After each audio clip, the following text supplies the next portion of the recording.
Hello दोस्तों, कैसे हैं आप सब लोग। उम्मीद करता हूं काफी अच्छे होंगे।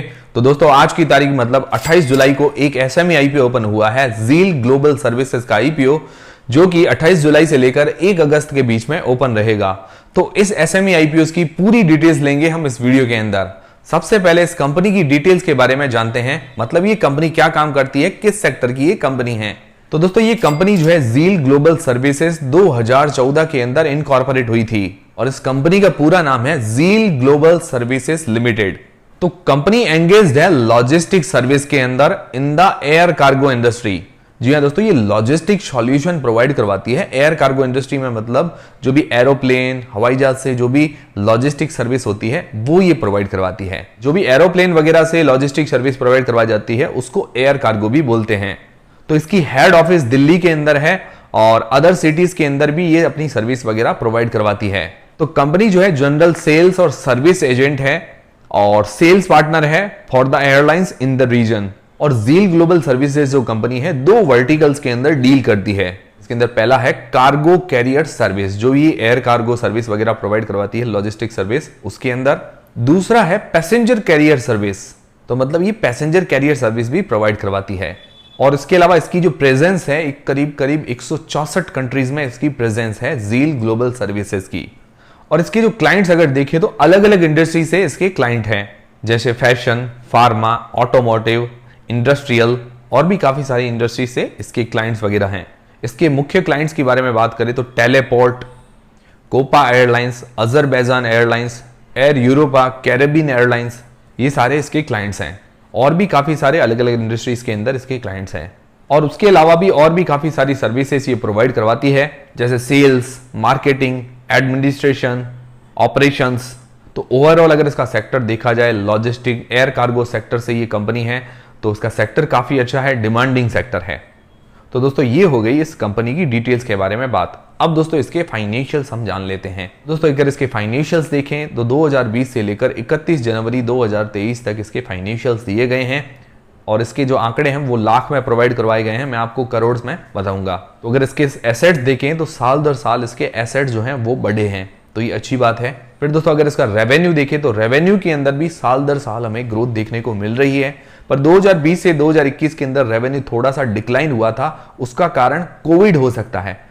और प्रॉफिट के अंदर भी सेम ऐसा पैटर्न है, प्रॉफिट के अंदर भी साल दर साल हमें ग्रोथ देखने को मिल रही है। तो FY22 के अंदर जो इसका रेवेन्यू था 121.27 करोड़ रुपए और FY22 के अंदर इसका जो प्रॉफिट है 5.24 करोड़ रुपए। और अगर इसकी नेट वर्थ देखें तो वो भी साल दर साल बढ़ी है। और अगर इसके हाथ में रिजर्व कैश देखें तो वो भी साल दर साल बढ़ा है और अभी इसके हाथ में लेटेस्ट जो रिजर्व कैश है 19.20 करोड़ रुपए का। और इसके ऊपर जो बोरिंग्स मतलब उधारी है 12.43 करोड़ रुपए की। तो ओवरऑल अगर इसके फाइनेंशियल्स देखें तो फाइनेंशियल्स ठीक नजर आ रहे हैं। अगर इसका एनुअल प्रॉफिट और रिजर्व कैश देखें तो ये डेब्ट चुकाने की क्षमता रखती है। तो दोस्तों ये हो गए इस कंपनी की फाइनेंशियल्स। अब दोस्तों जानते हैं इस आईपीओ की डिटेल्स के बारे में। तो दोस्तों ये आईपीओ जो है 28 जुलाई से लेकर 1 अगस्त के बीच में ओपन रहेगा, मतलब आज की तारीख में ये आईपीओ ओपन हो चुका है। और इसका जो प्राइस बैंड रखा गया है 103 रुपए पर शेयर, 1200 शेयर का ये लॉट है और मिनिमम एक लॉट के अंदर हमें इन्वेस्ट करने पड़ेंगे 1,23,600 रुपए। एसएमई आईपीओ के अंदर करीबन 1 लाख रुपए के आसपास ही पूरा लॉट साइज होता है। और इसके अंदर क्या है कि पूरा का पूरा लॉट एक साथ बाय करना पड़ता है, पूरा का पूरा लॉट एक साथ सेल करना पड़ता है। और इसका जो इश्यू साइज है 36.46 करोड़ रुपए का, जिसके अंदर पूरा का पूरा फ्रेश इश्यू रखा गया है। मतलब ये नए शेयर जारी करेगी और कंपनी की ग्रोथ के लिए भी कैसे काम आएंगे, मतलब कंपनी जो है अपना बिजनेस एक्सपेंशन भी करेगी और अपनी कुछ उधारी भी चुकाएगी, कुछ जनरल कॉर्पोरेट पर्पस और कुछ वर्किंग कैपिटल रिक्वायरमेंट, और ये जो कुछ आईपीओ का इश्यू लेके आई है उसके एक्सपेंसेस के अंदर ये जो सारे पैसे हैं वो काम आएंगे। फिर दोस्तों इस आईपीओ की जो लिस्टिंग डेट है वो है 9 अगस्त को, मतलब 9 अगस्त को ये शेयर मार्केट के अंदर लिस्ट हो जाएगा। कोई भी आईपीओ जो है करीबन 10 बजे लिस्ट होता है, 9 बजे मार्केट खुलता है और 10 बजे किसी भी आईपीओ की हमें लिस्टिंग देखने को मिलती है और ये एनएसई एसएमई के अंदर लिस्ट होगा। अब दोस्तों इसका ग्रे मार्केट का प्रीमियम अगर देखें तो ईटी नाउ वेबसाइट और भी काफी सारी वेबसाइट के अंदर इसका जो ग्रे मार्केट का प्रीमियम है करीब 5% के आसपास बता रहा है। ठीक है, अब दोस्तों ये हो गए सारे आईपीओ की डिटेल्स। अब दोस्तों मेन कंक्लूजन के बारे में बात कर लेते हैं। तो दोस्तों इस कंपनी का अगर सेक्टर देखें तो सेक्टर ठीक नजर आ रहा है, फाइनेंशियली भी कंपनी ठीक नजर आ रही है। और इस आईपीओ पर कुछ एक्सपर्ट्स ने अपनी राय भी दी है, जैसे सेबी रजिस्टर्ड एनालिस्ट निखिल भट्ट और चित्तौड़गढ़ वेबसाइट के दिलीप दावड़ा उन्होंने लॉन्ग टर्म के लिए इस आईपीओ को बढ़िया बताया, मतलब लॉन्ग टर्म में इस आईपीओ में अप्लाई किया जा सकता है। तो दोस्तों ये हो गई पूरे आईपीओ की डिटेल्स। मैंने आपको सारी डिटेल्स इस आईपीओ के बारे में बता दी है और बाकी सारी जानकारी भी दे दी है कंपनी के बारे में, फाइनेंशियल्स, आईपीओ की डिटेल्स, जीएमपी। अब दोस्तों डिसीजन आपको अपनी रिस्क और अपना एनालिसिस लगा के ही लेना है।